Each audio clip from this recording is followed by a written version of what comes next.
பகவானை அறியாத ஒரு அப்பாவி பெண்ணை எழுப்பினார்கள். ஆனால் இன்று எழுப்பப்படும் பெண் அப்படிப்பட்டவள் அல்ல. இவள் கிருஷ்ண பக்தி எனும் பேய் பிடித்தவள், பகவத் விஷயத்தில் ஊறித் திளைப்பவள்.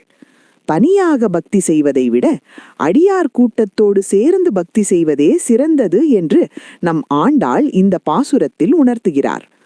உள்ளே உறங்கும் அந்த பெண்ணுக்கும் வெளியே நிற்கும் ஆண்டாள் கோஷ்டிக்கும் நடக்கும் ஒரு சுவையான வாக்குவாதமே இந்த பாசுரம்.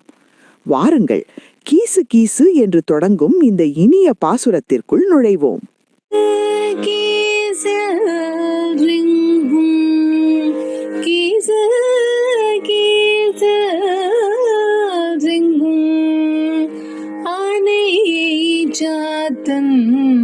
கதந்து பேசின பேச்சரவம் கேட்டிலையோ பேய பின்னே காசும் பிறப்பும் கலகலப்ப கை கோர்த்து காசும்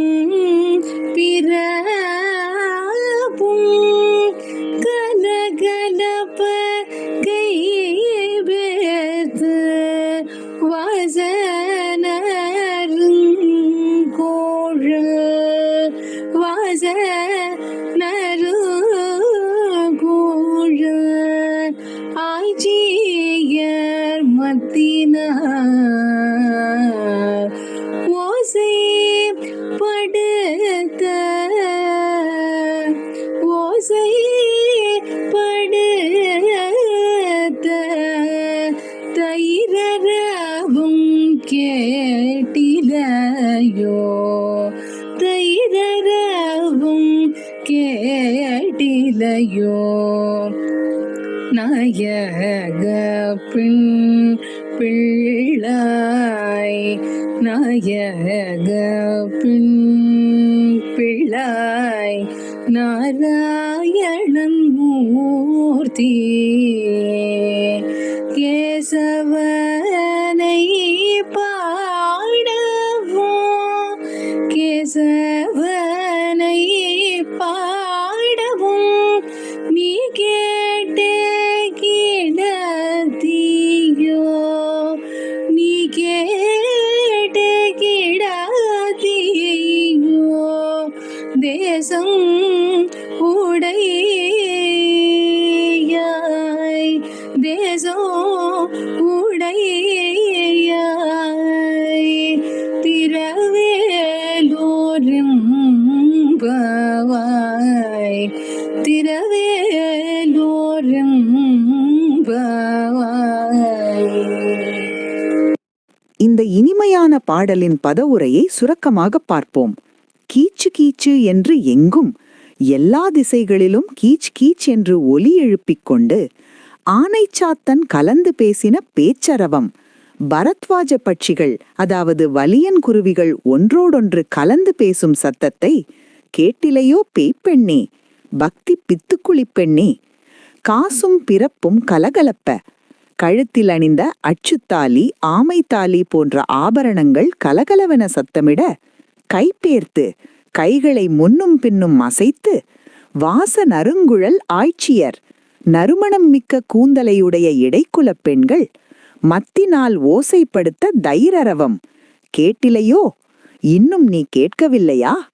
நாயகப் பெண் பிள்ளாய், எங்களுக்கெல்லாம் தலைவி போன்ற பெண்ணே, நாராயணனாகிய அந்த கண்ணனை நாங்கள் பாடுவதை கேட்டும் கூட நீ கேட்டே கிடத்தியோ, பதில் சொல்லாமல் கிடக்கிறாயே.